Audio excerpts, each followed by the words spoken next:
पाहिजे. अंधार फार झाला एक दिवा पाहिजे. पुरोगामी महाराष्ट्राला पुन्हा एकदा जिजाऊचा शिवा पाहिजे. सह्याद्रीच्या कडेकपारी स्वराज्याचं देखणं स्वप्न साकार करणाऱ्या कुण्या एका जाती धर्माचे नव्हे तर संपूर्ण महाराष्ट्राचे आराध्य दैवत छत्रपती शिवाजी महाराजांना मी कुमारी पायलराजे शिंगणे मानाचा मुद्रा करते. सन्माननीय मंच, उपस्थित मान्यवर आणि माझे जिजाऊंच्या लेकरांनो, आजचा दिवस सुवर्णाक्षरांनी लिहिण्यासारखा आहे. आज त्या महामानवाची जयंती आहे ज्याने शून्यातून विश्व निर्माण केले, ज्याने पिचलेल्या, राबणाऱ्या आणि गुलामगिरीत खितपत पडलेल्या रयतेला स्वराज्य नावाचं स्वप्न दिलं आणि ते सत्यात उतरवून दाखवलं. सह्याद्रीच्या कडेकपारीतून आजही एकाच आवाज घुमतोय. प्रौढ प्रताप पुरंदर क्षत्रिय कुलावंत सिंहासनाधीश्वर महाराज धीराज योगीराज श्रीमंत श्री छत्रपती शिवाजी महाराज की. आज 400 वर्षानंतर छत्रपती शिवाजी महाराज तुमच्या आमच्या मनात अधिराज्य का गाजत आहे हे आजच्या दिवशी आपण समजून घेतले पाहिजे. शिवाजी महाराजांचा जन्म झाला तेव्हा महाराष्ट्राची स्थिती काय होती?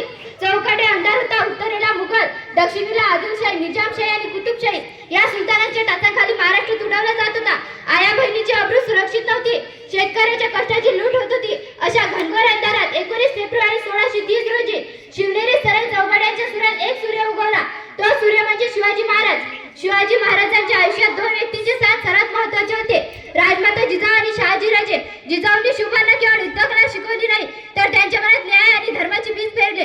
परस्त्री मातेसमान मानणे आणि अन्यायाविरुद्ध पेटून उठणे हे संस्कार जिजाऊंच्या तालमीतच झाले. म्हणूनच वयाच्या अवघ्या 15-16व्या वर्षी महाराजांनी रायरेश्वराच्या मंदिरात रक्ताचा अभिषेक करून स्वराज्याची शपथ घेतली. शिवाजी महाराज हे केवळ तलवार बहादूर योद्धे नव्हते तर ते जगातील उत्कृष्ट प्रशासक आणि व्यवस्थापन गुरु होते. गनिमी काळात शत्रू लाखात आपण हतरत असताना कसे जिंकावे हे त्यांनी जगाला शिकवले. अफजल खानाचा वध असो किंवा पानड्याचा वेढा, महाराजांनी बुद्धीचा वापर करून शक्तीला पराभूत केले. महाराज म्हणायचे, ज्यापाशी गड त्यांचे राज्य त्यांनी 300 पेक्षा किल्ले बांधले किंवा जिंकले.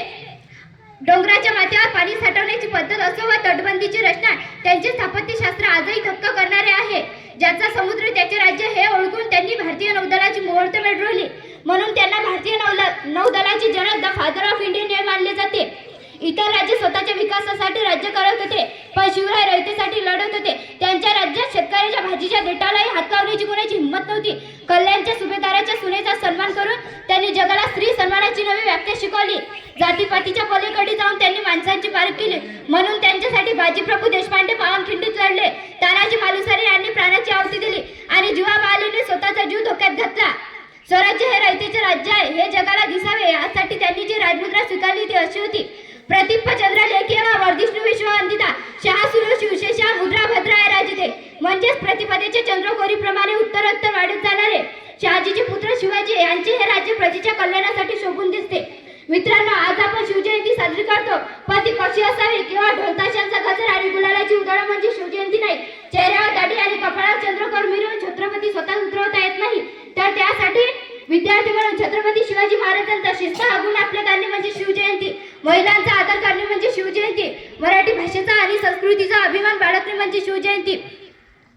महाराजांनी शिकवले की परिस्थिती कितीही कठीण असली तरी जिद्द आणि ध्येय असेल तर आपण जग जिंकू शकतो. आज आपल्याला अफजल खान मारण्यासाठी वागणुकीची गरज नाही तर आपल्या मनातील आळस, भ्रष्टाचार आणि व्यसनाधीनता यासारख्या शत्रूंना मारण्यासाठी शिवविचारांची गरज आहे. तो शिवविचार आम्ही आमच्यात रुजवू शकलो तरच आम्हाला छत्रपतींचे नाव घेण्याचा अधिकार आहे.